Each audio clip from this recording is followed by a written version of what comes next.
Hi, Hoda. How are you?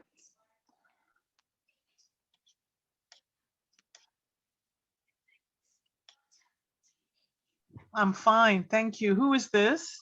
This is Marika Coleman with AdvanceNet, Hi, and Marika. I have my colleague Angela is here as well. Thank you both. We're happy to be here. How can we help you today?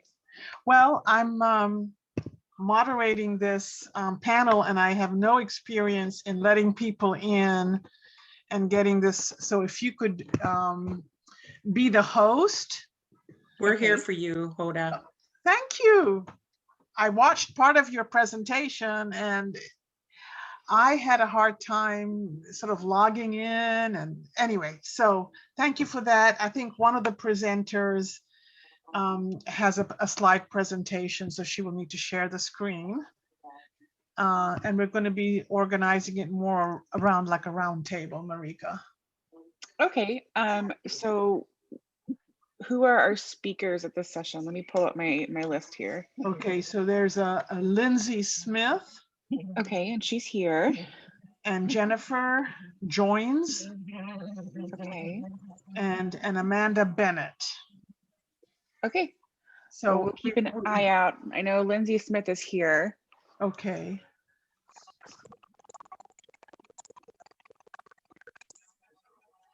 Hi, Lindsay. How are you? Hey, I'm doing well. How are y'all? Hi, Lindsay. Hi.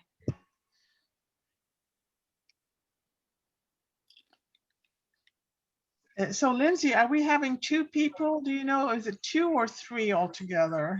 It should be 3 total. I've just Okay. messaged them to see.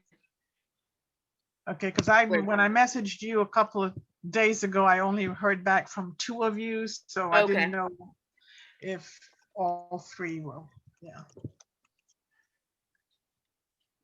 So where are you located? Expecting Christine Pappas to join as well.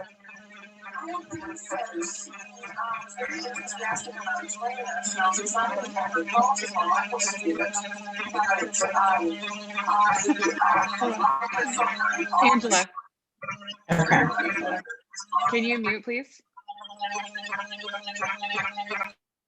There we go. Hey.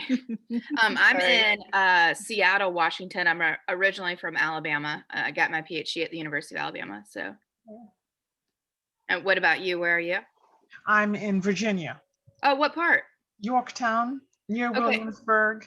I lived in Charlottesville for 3 years before moving out here, and I Mhm. worked at VCU while I was there. Oh yeah, Richmond. Yeah, I love Richmond. Yeah, it's a great city. Yeah. It's very similar to Birmingham, where I'm from, so I really liked it. Oh yeah. Richmond is such a hot place now, you know, it's lots of things going on. Yeah. A great mid-sized city. It is. It actually is. Yeah. And I'll let you guys know if we start to run short. Hi, Tammy. It's Angela from AdvanceNet. Can I pass you host duties? Yes, All right, thank you. you so much. Thank And- you. Absolutely. And I'm going to go into room 1. Have a great session. Thank you so much, Marika. Appreciate your help. Absolutely. Well, that was Angela jumping off. This is Marika. Do you want me to stick around or do you guys have it from here? I think we should have it from here. I appreciate Okay. you. Absolutely. I appreciate you guys. Have a great session. Thank you. Thank you.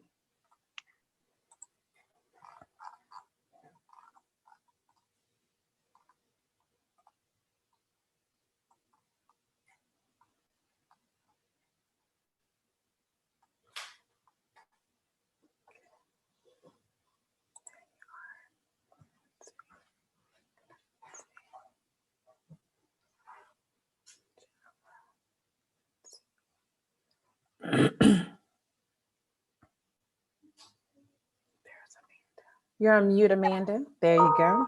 Good afternoon. Hi.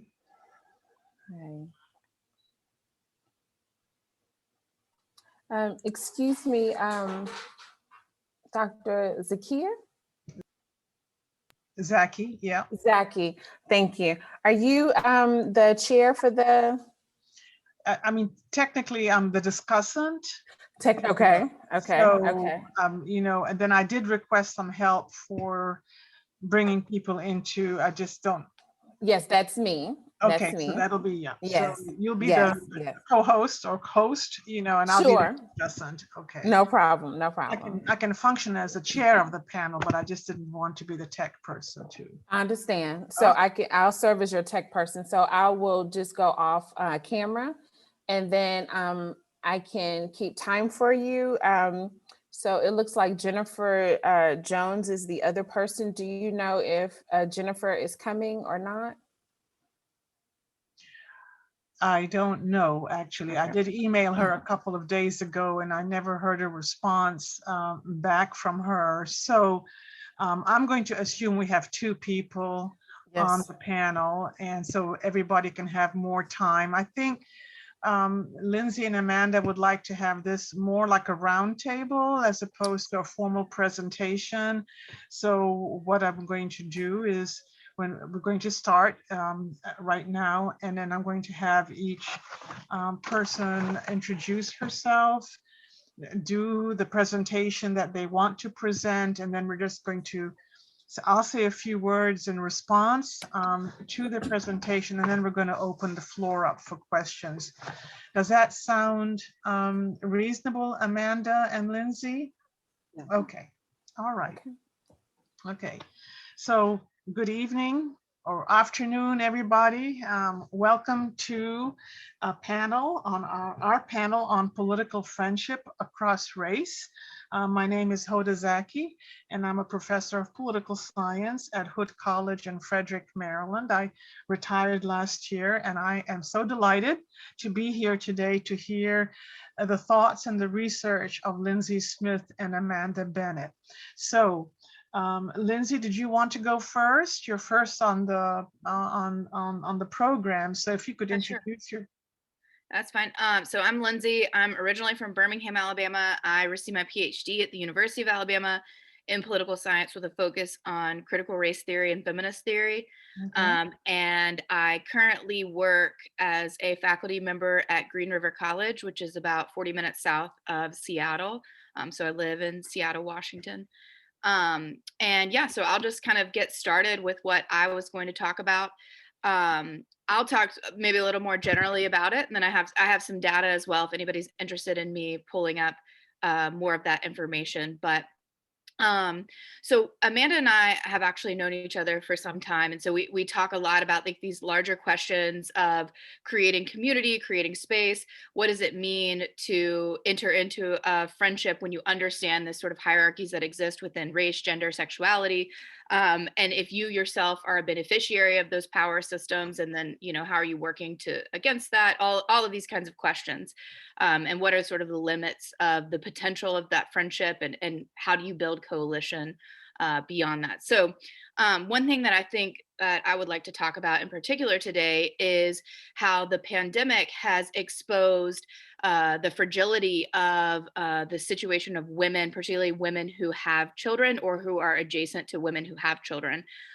Those structures within the United States in particular. So the New York Times did a series recently about the mass exodus of women from the workforce. And it was talking about how the pandemic, we've seen these large numbers of women leaving the workforce, how terrible this has been. But what the New York Times has failed to really distinguish there is they're talking specifically about white women when they're talking about large numbers.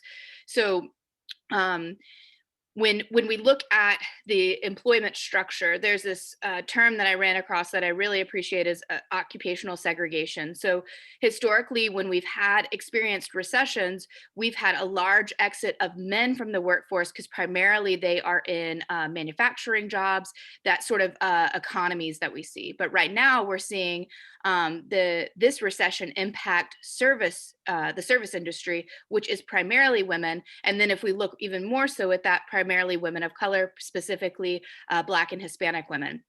And so when we're talking about white women leaving the workforce, it's roughly about 35% of white women are the primary income earners in their families, whereas it's more closer to 60% for Black women and high upper 50% for Hispanic women.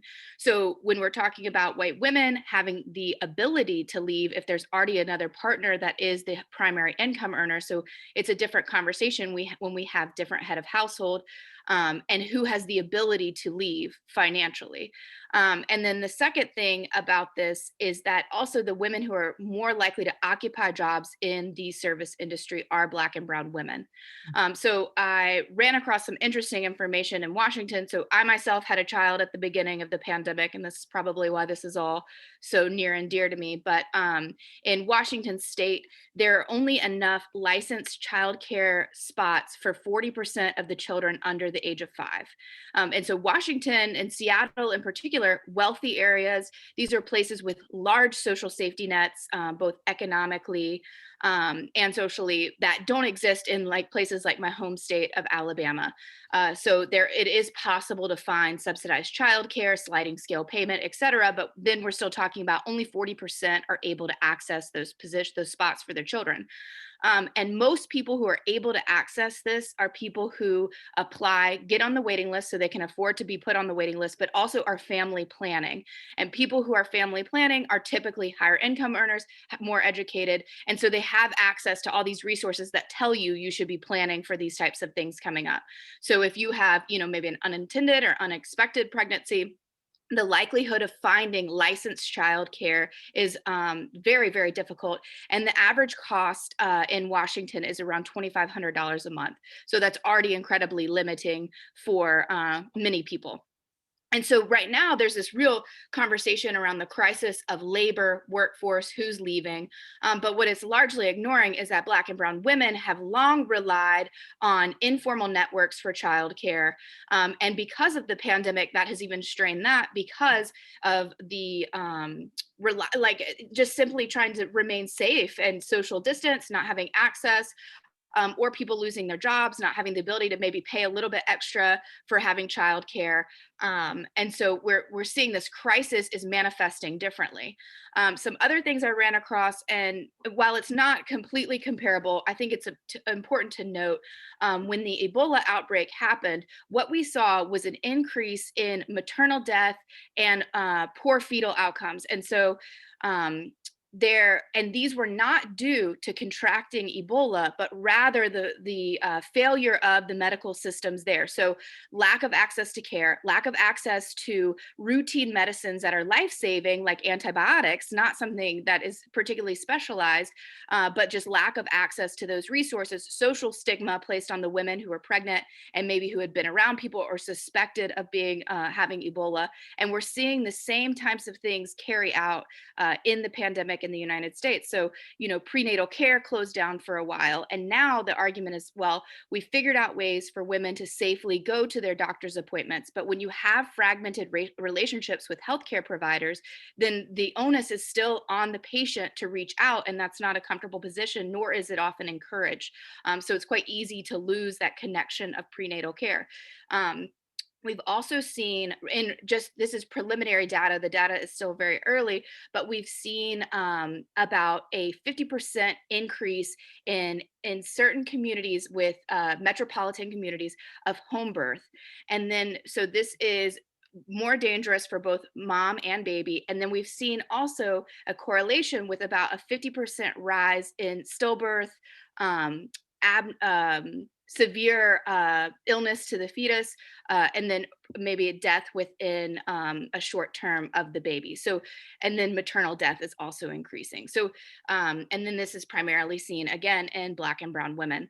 And so I think that's so back to the friendship piece. Because of like this system and legacy of white supremacy that we have, we often talk in academics, particularly in feminist theory circles, about what does it mean to create these coalitions together on academic projects, moving forward on how we're going to sort of change these situations. But what we're seeing now, and in particular in this issue with childcare, is a real crisis that is resulting in the actual deaths of mothers, their children, and limiting the ability for reproductive justice and the ability to choose to have a family. So even people who are now choosing that perhaps previously wanted to have children, seeing these outcomes, are making decisions to not have it. So they're not able to fully exercise their autonomy and liberty in making these decisions. And so previously, and this is something I do want to talk about today, previously I had, poured myself into the literature, into the academic work of talking about these things, teaching about these things. But now I see there's more of an impetus to create policy and actual legal protections and safety nets to exist for folks. We look at the budget bill that was just passed that does guaranteed payments for children. This is something that many other wealthy countries do, and this is just now becoming sort of part of our conversation. But it's something that, while I do still see the importance of the coalition friendship building, now I think the emergency nature of what we need to do is so present, particularly because we've just changed to a Democratic presidency and administration, where now people are sort of pulling back from the momentum they built perhaps over the summer when we're talking about Black Lives Matter, how we're funding police, et cetera. Again, another crisis that results in actual loss of life. And so these measures seem to be ways that we need to work on prescriptive rather than retroactive corrections.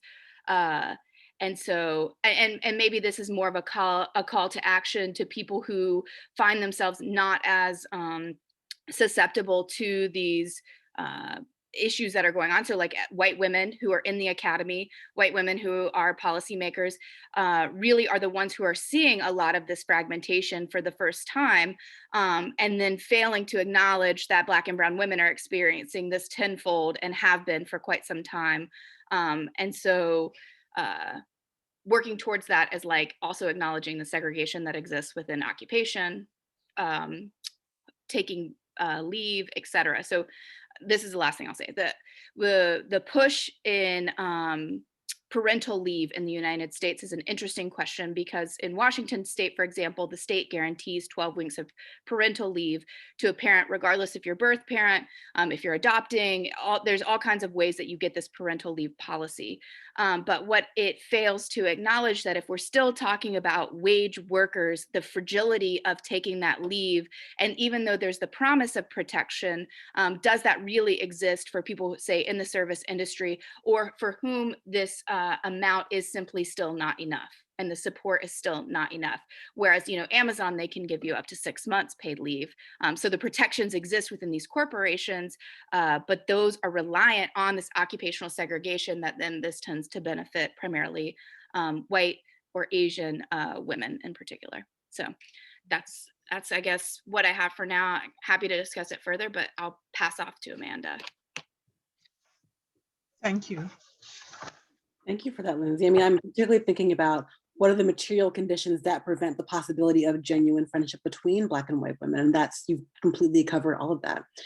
So just an introduction, my name is Amanda Bennett. I'm a 4th-year PhD candidate at Duke's Literature Program. I write about Black feminist thought, Hortense Spillers, Toni Morrison, and thinking about Black feminist psychoanalysis and the inheritance of Black feminist thought in the 21st century. Mm-hmm. For my talk today, I really wanted to discuss a zine that I made with my students last semester, because I taught a class called The Pieces of Toni Morrison. And in that class, I broke down 5 parts of Freudian psychoanalysis. So Oedipality, narcissism and masochism, mourning and melancholia. And yeah, actually, that's all of it. Sorry, but just, I wrote an introduction to that zine that explained my justifications for designing the syllabus in the way that I did. And I wanted to read a couple of excerpts from that introduction now. Mm-hmm. So just to begin, welcome to the world we have made. You're free to commune with us between our pages. Know, though, that the ideas held within will only have meaning to you if you are ready and willing to be moved by them. Nothing here is static or promised. Nothing here wishes to obey.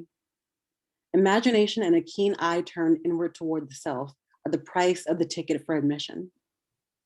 The trace of the world we collectively established in my course, The Pieces of Toni Morrison, can be found here, within this multi-voice talking book.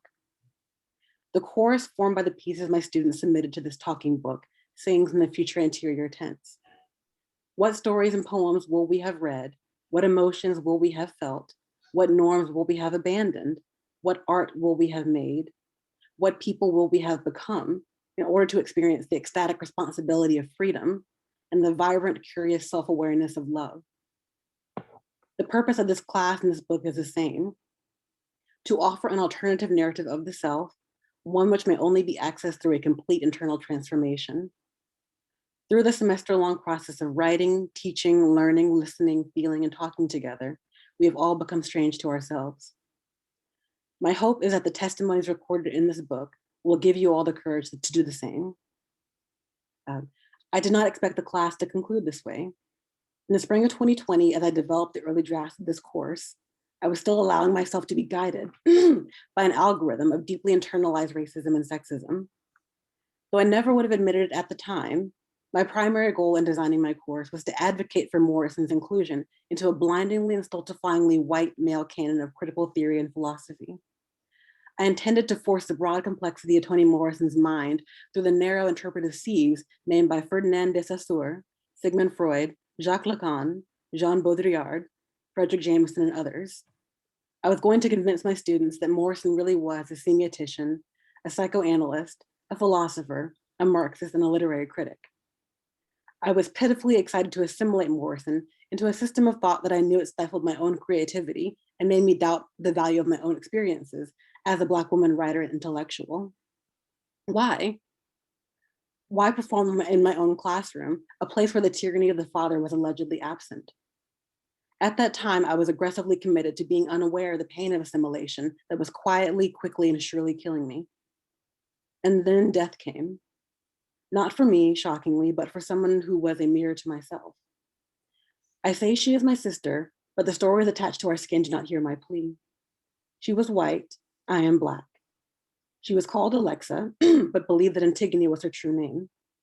Between us, there was communion, the creation of new stories about ourselves that exceeded the narratives of our skin, our names, and our most painful memories.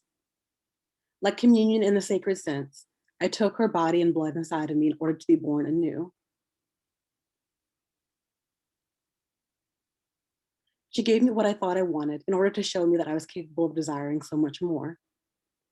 But still, I missed her. I asked myself, why were we so alike and how were we different? I had no language for the indiscriminate intensities that welled up every time I thought about our communion.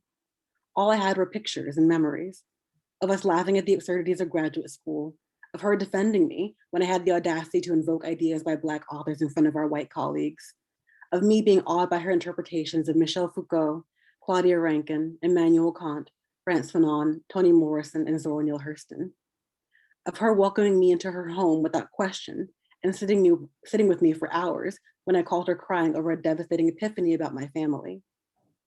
She read my poetry, my stories, and my essays, and attended my early attempts at a Black feminist reading group. She believed in the value and the necessity of my voice as a thinker, teacher, and an artist. She believed that my words could make people feel things. And I'll pause the excerpt here. Would I be able to share my screen and show the zine just to give an idea of what we were walking through in the class? Yes. Great, let me pull it up. Okay.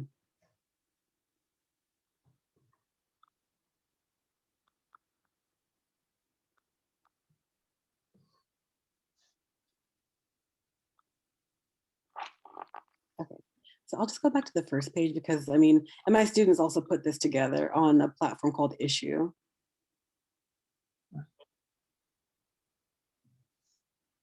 Okay, so here's the cover that they made.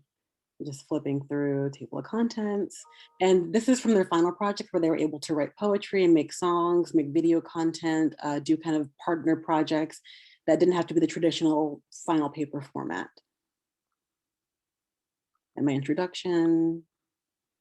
And then the syllabus where I was able to show, here's the path that we went around so that people who might want to have a similar course style could emulate the work that we did here. Or even people who wanted to have non-academic, consciousness raising groups. Here's a model. And then the prompts that I included were talking about what does violence mean, what are family memories, what are certain norms that we have internalized. And the syllabus I constructed was all women except for James Baldwin. And then here are some of the final projects that my students made. And in my class, we read The Bluest Eye to show how ideas about the self get internalized, such as racism and sexism. We read Sula to show how depression, quite frankly, can drive people out of a community. And then Beloved to show how self-sabotage is also a form of psychological slavery of what are the things that we tell ourselves that we cannot do, and how does that cause us to believe that we're tragic individuals? Here's some other artwork that they made that is inspired by the Toni Morrison novels. And some poems that they produced. And even here, they're toying with the way that Morrison introduces The Bluest Eye with the Dick and Jane story, and talking about masculinity and showing how, dysfunctional it actually is. And one of my students also did a visual art where she painted her face and made some songs to go along with it that were inspired by Sula, and also some artwork. More poetry. One of my students had a kind of conversation project because one of them was white and one of them is Asian, and they had to have a series of vulnerable conversations, and they recorded them. More artwork and poetry from students. Other students recorded their experiences in their dorm rooms. And this is a dorm room of women who are Asian, Latina, white, and just talking about how they navigate their experiences as friends.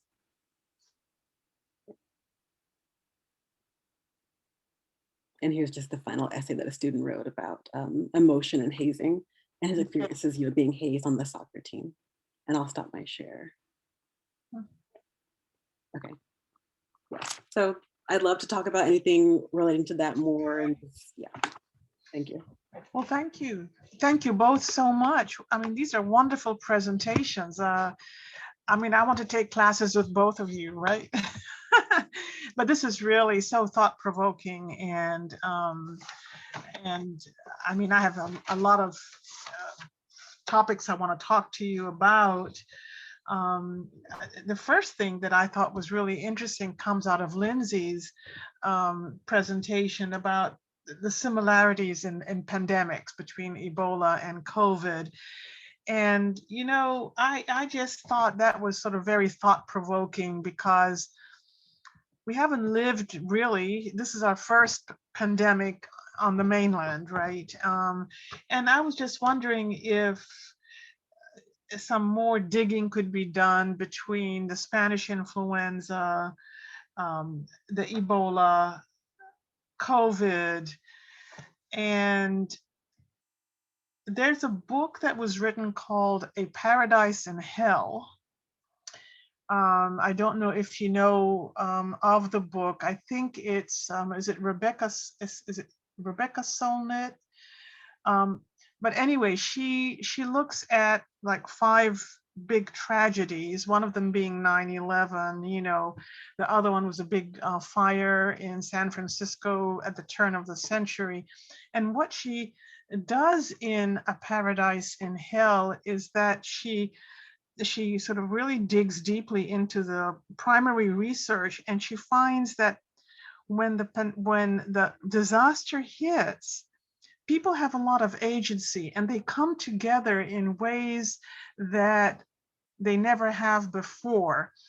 And they come to support each other. And out of this coming together, a paradise, a temporary paradise is created, which eventually gets squashed by the authorities, by government that wishes to clamp down and sort of organize, the support and the help that they think the community needs. So she has like so many examples of, and these are collaborations that are across race and class and age and everything else. So I'm just wondering that if we can look at these pandemics and these disasters, be they natural or man-made, human-made, if out of that cannot be, something that we can look at as promising for a better sort of signals to how we can relate to each other and sort of keep that urgency of trying to overcome an immediate disaster in place for a while, you know, which brings me to my, and I'm sorry, I don't know if it's Rebecca Solnit, but I can check and let you know. It is. I just looked it up. That's the author. Is it Rebecca Solnit? It's a wonderful book. I used it in one of my classes and it generated a lot of discussion. Then I was thinking about the public policy part of your presentation, Lindsay. I just think that is so on time, you know, with the new administration, at least for a couple of years. You know, I do think it's time to push really hard on the public policy piece to create sort of a better place for women, working women, and to, you know, to do that. For Amanda, I just, you know, I'm so interested in how you presented that information to your students and how they responded to you. I mean, that's an amazing artifact that you have. You know, it's really, it just covers so much. I mean, I think they probably left your class a different person. You know, I cannot believe that they were untouched by what you opened up for them. But I just have a sort of a question about sort of Toni Morrison's idea about becoming. You know, have you encountered that in Toni Morrison's work? I mean, she has it in Playing in the Dark. She talks a little bit about becoming. And then you have, hi, Wendy. And then, you know, you have a very different Michelle Obama's title of Becoming, you know, which is a bit sort of more mainstream and not as radical as Toni's. Can you talk a little bit about about Black women theorizing about becoming? That would be of great interest to me, because within becoming, you do have the seeds of a lot of different things, including coalition building. Yeah, I appreciate you asking that. And I mean, when I think of Morrison Playing in the Dark, I also think about her writing on imagination and the kind of dichotomy of tragedy versus imagination that's always at tension in her work of, are we going to internalize the things that have been put upon us and that we've inherited over generations, or are we going to invest in our capacity to believe that it can be different in the future? Because even in Beloved, for example, you know, as we know, Sethe is forced to kill her child in order to prevent her from being taken back to slavery. And though slavery ends, Sethe is stuck in a kind of psychological prison of, she cannot get over the tragedy of her past oppression and abuse, to where she can't even imagine, you know, planning again to leave, even when there are no chains on her body. So I think for Black women, it's like when we're constantly put into tragic or, you know, dangerous situations, how do we dig deep and think of, okay, it is not reducible to this one moment, there are still possibilities. And I believe in my own capacity to trust my own judgment and to say, oh, not all white girls, but like, how is this one individual white woman relating to me as a human being? And can I trust her to be in alignment with my own political vision that I've been developing? Mm-hmm. Mm-hmm. Okay, I'm going to let somebody ask a question. Anybody else want to ask a question before we, you know, Yes, Ms. Greer. Yes. So I'm fascinated by the work that Lindsay is doing. So, you know, so in your talk, it appears as though that there's an acknowledgement within the white women community of disparity because of the pandemic. And so that's really a question, right? Is there an acknowledgement at this moment of disparity only because of the pandemic? And then, so if yes, then this appears to be cyclical, because it is if only when the privileges of white women are impacted, then all of a sudden we need to have a coalition with Black and brown women about certain issues. Particularly, I was thinking when it comes to domestic workers and how domestic workers were not eligible for benefits. Yet when white women started coming into domestic services, then there was a push to get services. And so it becomes, it's as if it's a priority only when white women are impacted. And so overall, my question is, how can particularly Black and brown women who appear to be the groups that are always gone to for the empathy and sympathy of, we should really be together in this coalition, and then when the pandemic is over, or when the privileges of white women are restored, then white women then tend to leave again, and then only to come back when white women finally feel the effects of disparity that Black women and brown women continue to feel on a day-to-day basis. So it's to Amanda's point, it's like, how can I trust that the white women are going to be our friends when, from a cyclical perspective, Black and brown women seem to be the ally of white women only when it's convenient for white women? Yeah, I think that I think that I am acknowledging the deficit that exists, but I think that there's a complete failure to acknowledge it by larger society. So when the New York Times is pointing out the women exiting the workforce, they are not extrapolating that out to say, well, actually Black and brown women are not leaving the workforce. They're just hyper penalized now under this pandemic situation. And also, I think that the work that you're talking about, like this sort of like use of Black women's emotional labor by white women is a common practice. And so my sort of call to action would be to white feminists in particular, who are claiming to have this ideology and this all this incredible knowledge and history, to actually call for changes that advocate for other women without having to rely on that burden or narrative. Like so I see this a lot in Seattle. I'm originally from Alabama, lived in Virginia prior to this. So I've always been around a larger Black population than I am now currently in Seattle. And I find here that meaning white women, they are intent on forcing their niceness or their friendship if they do happen to see someone who is a Black woman or a brown woman.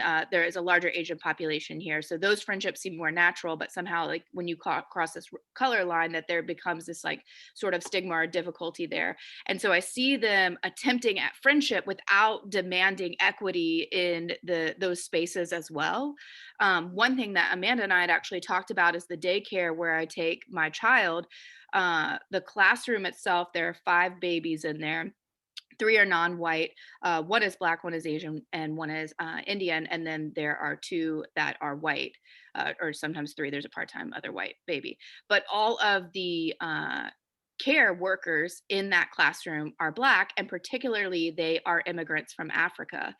And so I hear a lot of the white parents talking about how great it is to have diversity and to have this racial diversity. But then when we're in the pandemic and we're talking about the extraordinary burden that these healthcare workers or these frontline workers now are under, there's no talk about raising their pay. There's no talk about hazard pay, compensation.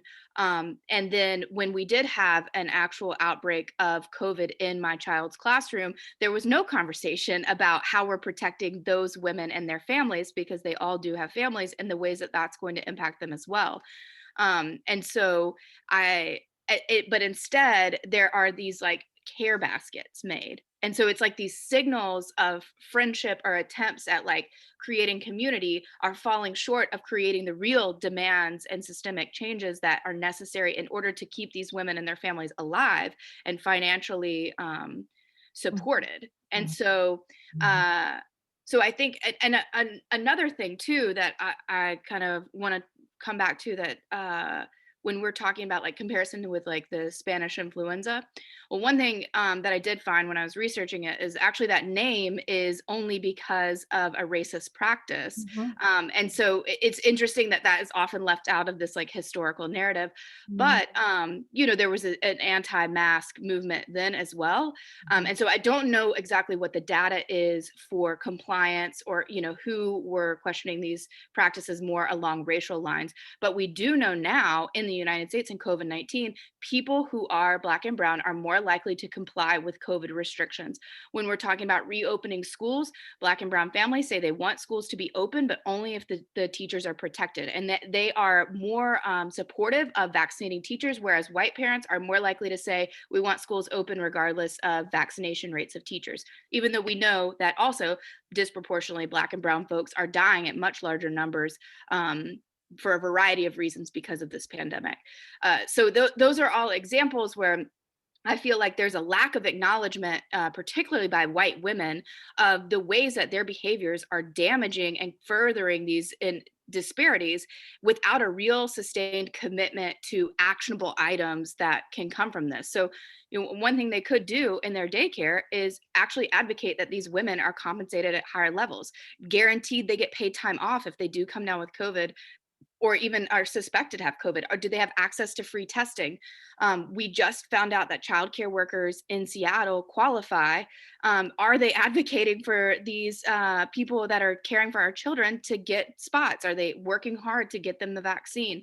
And so all these kinds of questions, I feel like it's really shifted for me. And so perhaps I'm even in this category of like, you know, being exposed now and seeing it as a crisis, but things have really shifted for me, that like no longer can it be tenable to say that we have this feminist work that we're doing, but we're failing to actually advocate in spaces that aren't gaining us some sort of notoriety or feel good moment where, you know, perhaps the daycare worker hears me advocating for her, so that makes me feel really good and makes me look like a good person, whereas like the actual work is to put in and create these policies and these changes, and if not impacted in your local community, then what kind of work are you actually doing?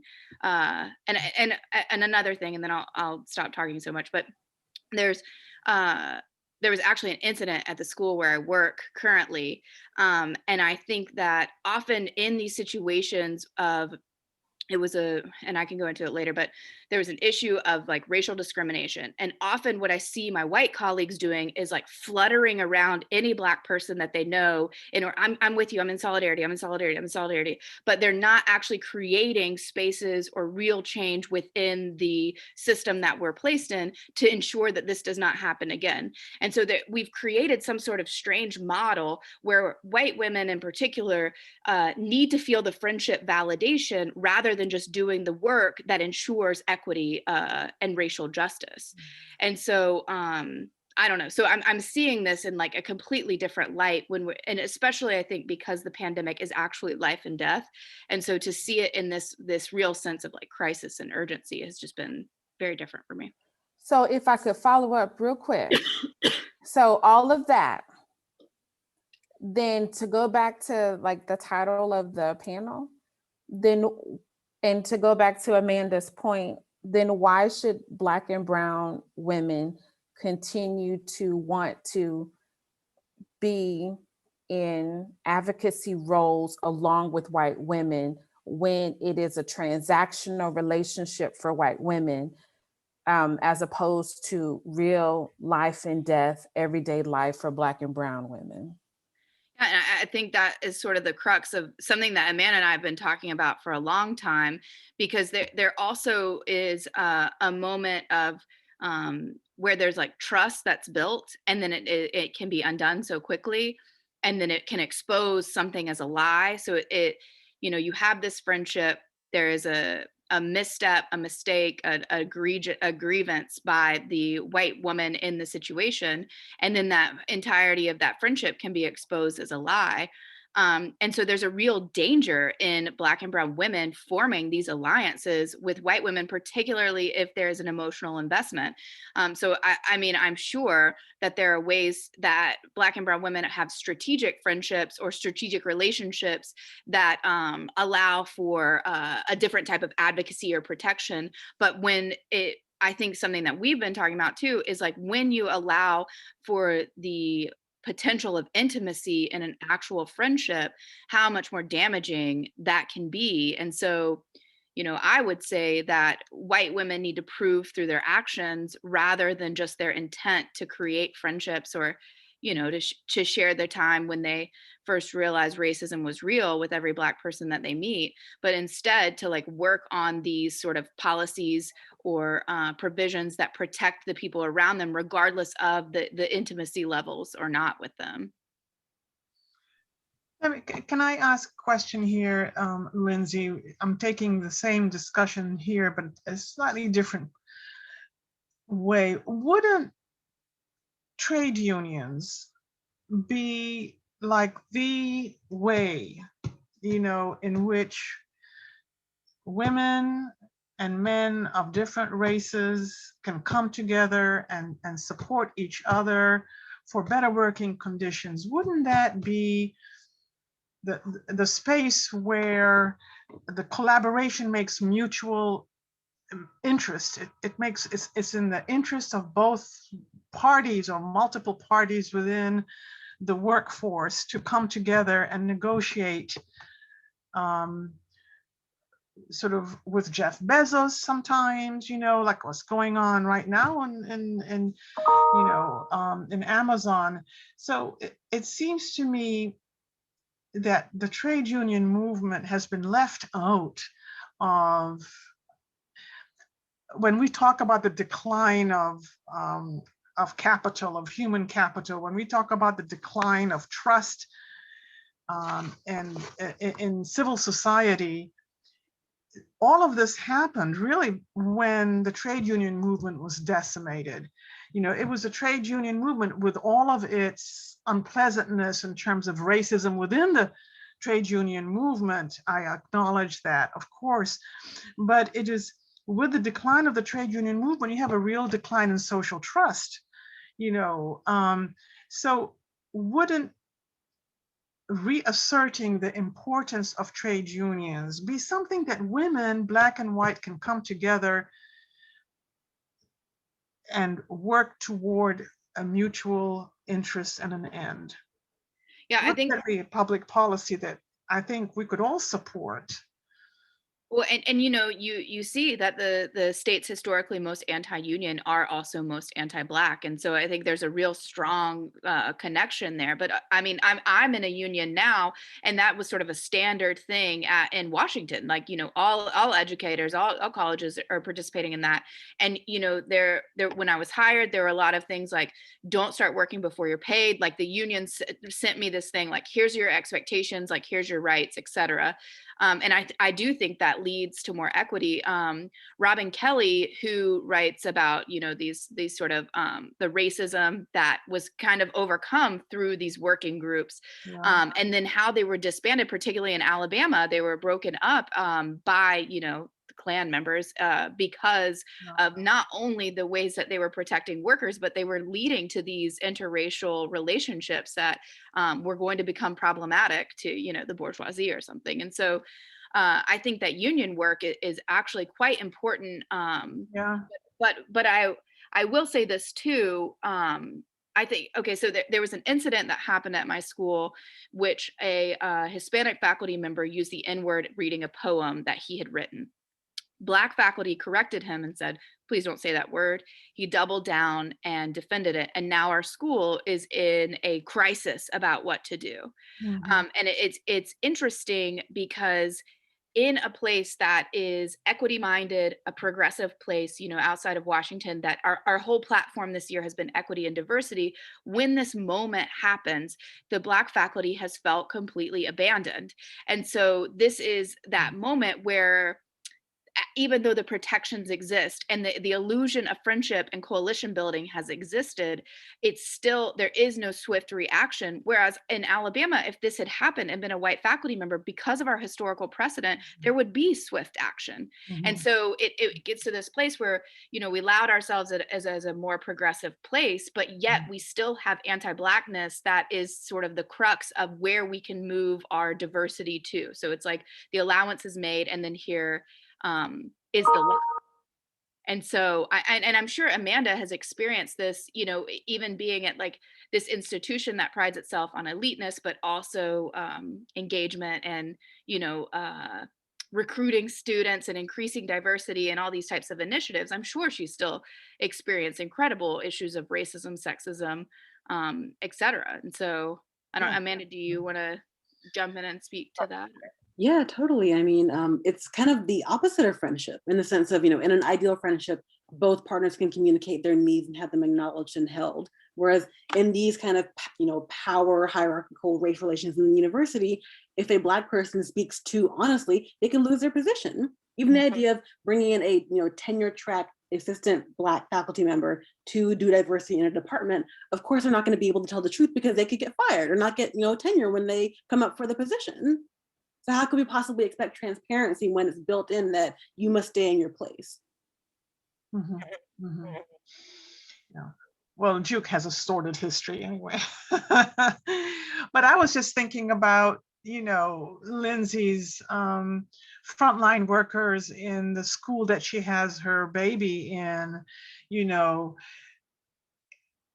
I mean, if the workers could be unionized, then they wouldn't have to necessarily depend on mothers coming and asking for favors for them to have COVID testing and vaccinations or better salaries or salary with leaves, that these things become, you know, a united front by everybody, that so that, you know, one can support that, I think, and then it wouldn't eliminate the problems of Lindsay's colleague, right, using a sort of a abhorrent word in the classroom. I mean, so I think there are sort of multiple levels of work that need to be done. And I don't think we have to be dealing with everything at the same time, but I do think that on some things we can move more swiftly, like the trade union movement, than others. So I have a further question about to Amanda, having to do with the Black Lives Matter movement and Black women's theorizing. Sort of, could you talk about the impact of the Black Lives Matter movement on Black women's theorizing? I don't know, have we lost Amanda? Okay, maybe we've lost Amanda. Any other, Ms. Greer? Oh, there you go. Oh, I'm so sorry, I was having a, sorry, Amanda. No, not at all. I heard your question about Black women's theorizing. Yeah, you know, sort of, you know, Black women have been at the forefront of the Black Lives Matter movement. They've been the key organizers. You know, what kind of theorizing do you think that means for Black women? A global movement, years in the making, you know, historic, actually. So how does it play for you? In the contemporary moment? Yes. As you think about Black women's thought and philosophy. I think it's a culmination. Yeah, I mean, I think it's a culmination of many generations of women who were ignored or didn't have the opportunities to be heard that they frankly deserved. I mean, I am so grateful to be able to teach a class that is specifically about Toni Morrison and specifically about Black women theorists. Like, that would not have been possible 40 years ago. So I kind of had these textbooks that they've given me that I've been able to inherit.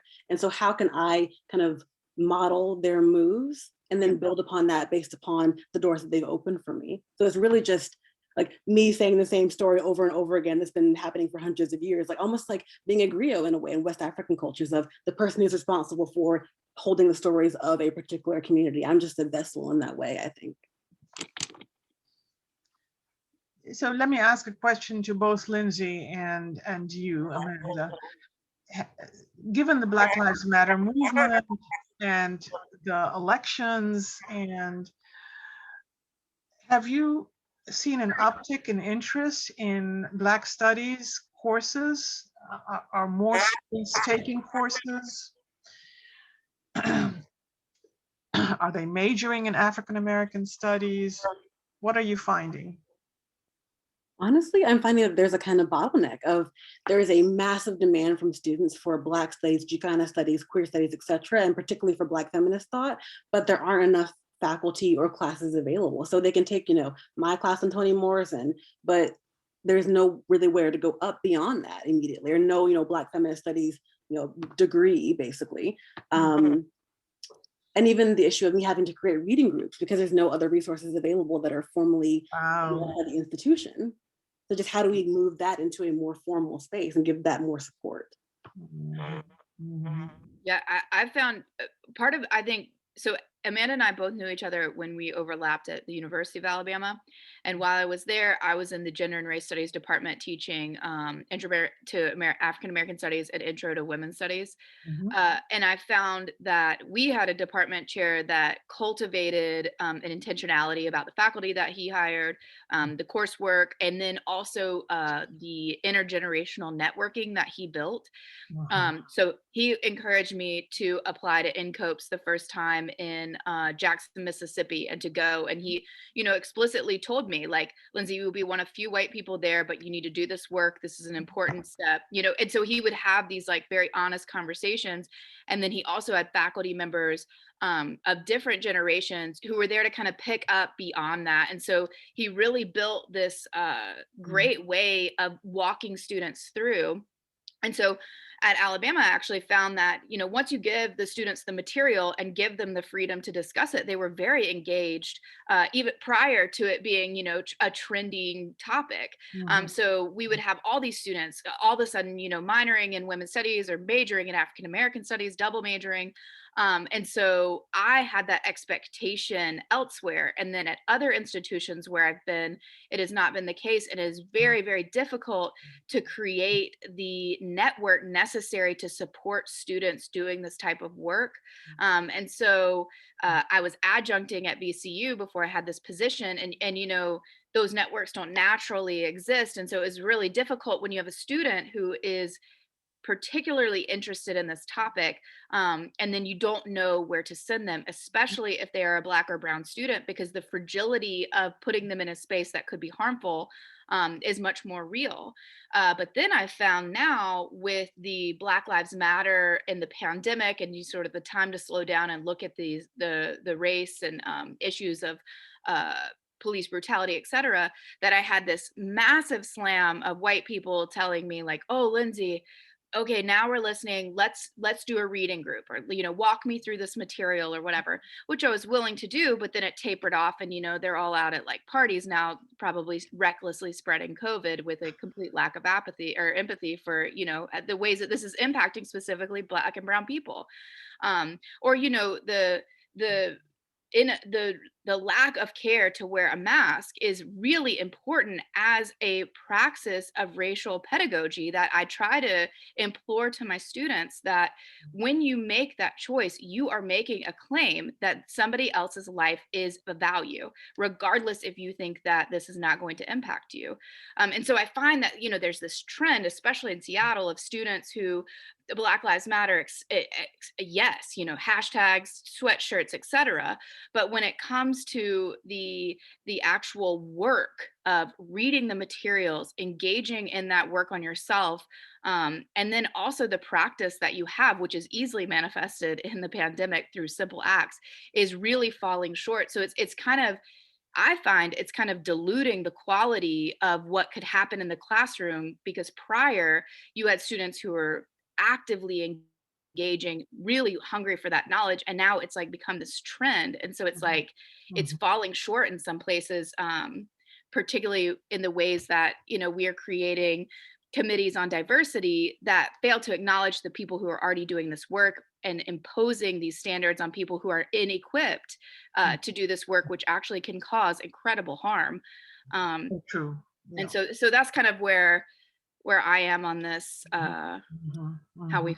we're finding. Yeah, no, that's very interesting. It's very interesting. I do agree with you about something becoming so trendy that it becomes, just meaningless, really, just a course, I established an African American Studies program at Hood College in Frederick, Maryland.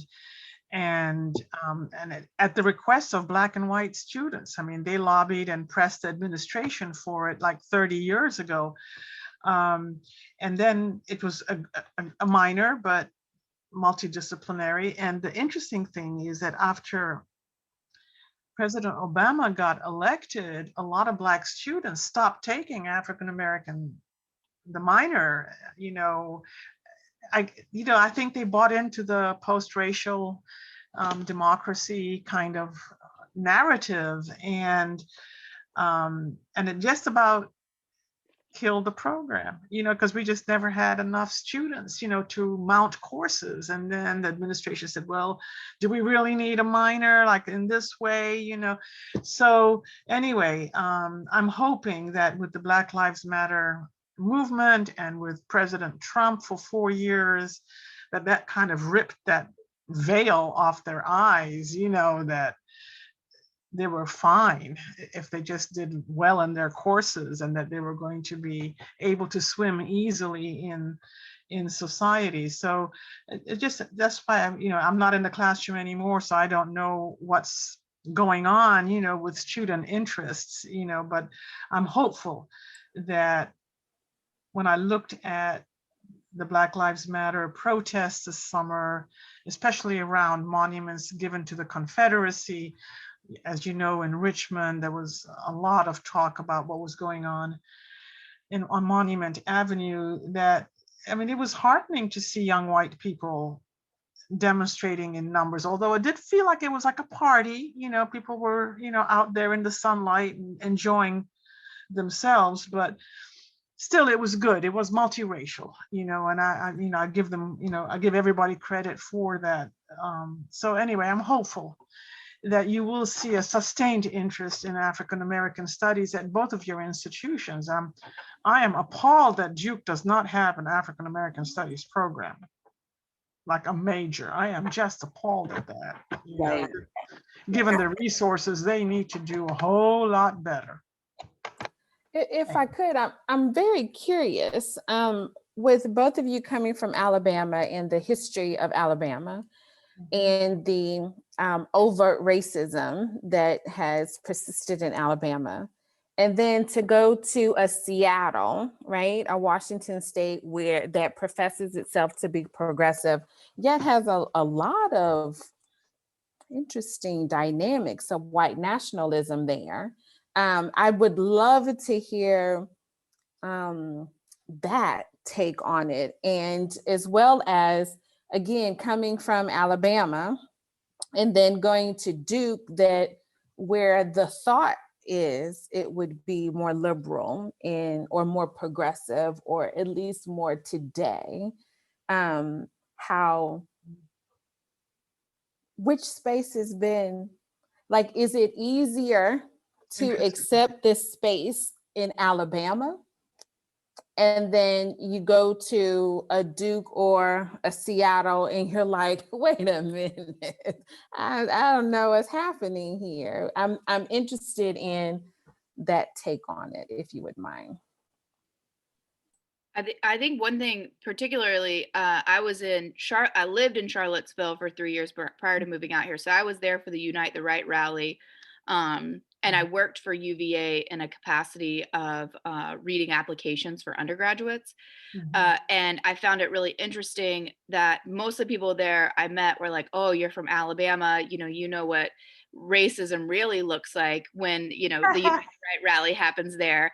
And Thomas Jefferson is like the king supreme there. But it's very interesting because in the University of Alabama, our percentage of African American students is typically around 18%. At the lowest, it's around 12, but typically between 12 and 18%.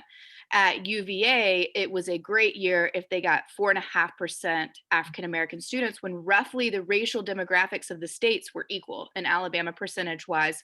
And UVA. And what also we found was a problem at UVA was Black students were being accepted and choosing not to come. And so there was a real issue there as well. So I first encountered the sort of well-meaning progressives there who failed to acknowledge that the city itself drove out a thriving Black business community where they then placed the statue. And so this incredible history of racism, violent racism really, and how the neighborhoods were completely segregated. So I found that and the pretentious nature of people who had been educated at UVA, and I found that quite overwhelming. I was very ready to leave, and I loved Richmond. That was part of the reason VCU was a much different experience for me. But I will say I intentionally left Alabama when wanted to choose to live somewhere else. So I think part of it is if I was going to UA or UAB now as an outsider moving in, I think I would enjoy it because it is a diverse community, is a robust scholarship, robust activism, like really deeply committed people who are doing incredible work, a strong history of activism and incredible contributions to the United States in terms of race and gender work. But and probably Amanda can speak to this too, it's just very difficult to be raised and put in that situation and then break out of it. Most white people who do start to think about race or gender differently without even adding an activism piece, but just think about it differently, lose friendships, they lose family. It comes with real consequences that I don't think people here in Seattle understand. So to say you are deeply committed to a feminist or anti-racist praxis in Alabama means something fundamentally that it does not mean here. Here it is just accepted. But what I will say is that here, the amount of visual diversity, racial diversity is different because there is not a large Black population here, but other races it is more visually diverse in that way. But also sexual orientation, the openness to gay, lesbian, queer culture here, you don't experience near the rates of transphobia out here. And so raising a child, I think really factored into my decision because the explicitness of the racism and sexism in Alabama is very difficult to counteract despite your best intentions. Whereas here, it's definitely problems, but sort of the baseline of the expectations of behavior is just higher. And then as we were talking about the unions, I think like that those naturally exist also offers a level of protection. Even that parental leave here is extended to men. If we're just thinking about heterosexual couples, already establishes a more egalitarian way of thinking about relationships. So the culture of it is just moving more towards that. But I do get really pissed off when people talk about the South because there was a great article that was recently shared. I can't remember where now, but that your anti-Southness or anti-Southern talk is actually anti-Blackness because we do have a large portion of Black Americans in the deep South who are working hard to create a more just society, and to just discount all of these places as like redneck or not able to be reached or backwards is really discrediting the work that these folks are doing. I mean, look at Georgia, who saved our union. I mean, and so I do get very upset about that because it also just reinscribes that your notions of education and class are hopelessly bound in race, and your failure to acknowledge that people in Seattle ignores the ways that systemic racism creates those types of dialogue. So, you win some, you lose some, but I'm happy to be in academics where these conversations continue. I think the private sector would have changed me into somebody else. And so that's my take. I don't know. I'm interested to hear Amanda's perspective too. Yeah, I mean, I think that you're pretty spot on. I will say though, living in Alabama as a Black person, it was easier there to know which white people to avoid, pain or racist confrontations.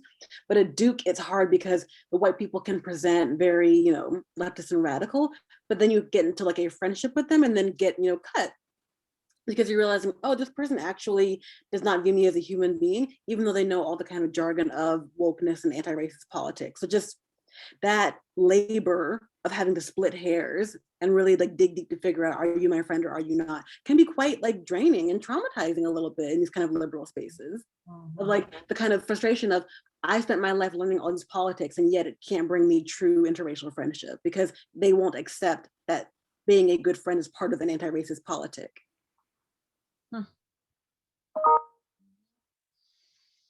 Well, the more things change, the more things they seem to seem. So is it anyway. worth it, Amanda, To be at Duke or? to be at a predominantly white institution? Is it worth it? I think about this a lot. Yes, in the sense of, I know that the school's name carries clout that can get me into the door to be able to open space. Is okay. Is it emotionally worth it? Okay. Is it worth it to you? Now I'm gonna put it on you, Amanda. In Right. your Black feminist thought specialty, Yeah. is it worth it? No. Mm. No. Well, Amanda, I even think about the ways you've talked about what your choices look like now after this experience are different than what they would have been in the beginning, and like how it's really altered the trajectory of like what you want to do as a career. Yeah. I mean, kind of being able to be inside the belly of the beast and see, oh, this is what all that talk was about. Like even Michelle Obama in Becoming was talking about, I've been at Princeton, I've been at Harvard, I've been at the White House, and I've seen how all these people act, and she's not impressed by them. And so now with that knowledge that I have, how can I go forward and not be so like draped in insecurity about thinking like, am I good enough to be in this space? Well, I do think that's an interesting question about sort of where can we be? What kind of space can we live in to be productive scholars? I mean, I'm a product of an HBCU. I went to Atlanta University, and I'm at Clark Atlanta University. Oh, cool. I'm in Clark the Atlanta Department of University. I'm Are in you? the Are you? Department of Oh, I'm in the sister. Department of Political Science. So Oh, yes. that's where I graduated from. Oh, we're kinfolk. yes. Right. So I graduated from CAU. I got my MA and MA and PhD from CAU, and then I taught at a number of Black schools, and then I ended up establishing an African American Studies program at a women's college, white women's college, predominantly white women's college. So, I've been at both places, and I mean, I was at Hampton University for 13 years and I loved it, there. But I didn't regret taking a job at the women's college either. It gave me a different kind of space. So each space was different, but at a Black school, well, at Hampton University, I'll be very specific, I don't think I would have been able to have done the research that I wanted to do, that I was able to do at the women's college. And that was a teaching intensive institution. So, I mean, I would say that probably for you at Duke, Amanda, you have the privileges of maybe a lesser teaching load and more space to develop your thoughts and your writing. And you can enjoy that for as long as you want to. And then you can always go on to another type of institution once you've got that under your belt. I mean, nothing is forever, right? I mean, you don't have to stay there if you are viscerally unhappy. But I mean, so I've been happy at both Black and one white institution. I taught at VCU for one semester. It was, So anyway, I offer that, Miss Greer. I appreciate it. Thank you. No, I came from corporate. So I did a huge shift from corporate to academia. And Mm. it's very interesting, Well, lasting impression. the corporate sector. Yes. Yes. Mhm. I find along these conversations, these are the conversations my students were having at Alabama over the conflict of PWI versus HBCU, and how there would be like this dramatic shift of generationally of students going to HBCUs, kind of in rejection of their parents, sort of trying to normalize more white spaces. And in particular, there's a suburb in Birmingham, Hoover, that has attempted to create this sort of like racial utopia, but then there's been incredible instances of racist practices at the high school and beyond. And so a lot of my students that were Black from Hoover would say, like, you know, I would never move back there. I want to live in a neighborhood or community that looks like me, or, you know, it's so I also think this is something that is a really important conversation that students are having right now, as a way to find a place in the conflict that of around race that we're having. Mhm. Mhm. It'll be interesting to see, you know, what the trends will be in the next couple of years with enrollment trends in general and community college enrollment trends, and then HBCUs and majority white institutions. You know, I'll be very interested to see how it goes in the next couple of years. Yeah. Um, Any further questions? This has been a wide-ranging discussion and it's been so fruitful, and I have learned a lot from our discussion and the presentations, and I have to thank both of you and also you. You know, Miss Greer, I just have a T in front of your name. Is your first name is, I missed hearing it, so I call you Miss Greer. It's Tammy. Tammy, okay. Mhm, mhm. Tammy, you know, thank you for your contributions, your many contributions. Appreciate that. Yeah. Thank Yeah. you. Mhm. So, any parting thoughts, guys? Thanks for your input and feedback. It was really, I was worried about how this was going to go on Zoom, but I think it was actually really productive. So Mhm. Yes, this was a good discussion. I appreciate that. Well, I'm going to keep on looking at becoming as a major concept in Black women's theorizing. So if you have any thoughts, send them my way. Definitely will. I will. Okay, all right. All right, so I'll see you around at some of the sessions tomorrow, and I thank everybody for their contributions. Mhm. great. Thanks, Thank Tammy. Thank you. Appreciate it. Were you in political science at Clark Atlanta? Yes, yes, Okay. Are you getting the alumni emails? yes. Okay. Just I wanted to make am. sure. Yeah, Okay, just wanted to make Thank sure. you Okay. very much. Okay. Yeah. Okay. yeah. Okay. I love okay. CAU. They were my best 3 years ever, you know. Okay. Yeah. Okay. Just wanted to make sure. Yeah. Okay. If not, I was going to ask you for your email address so I can make sure that you get, No. especially the alumni emails from the department. I just wanted to make sure you're getting those. Okay. Fantastic. Okay. All right. Okay. Y'all take care. Okay. Thanks so much, everybody. Thank Thanks. you. Okay.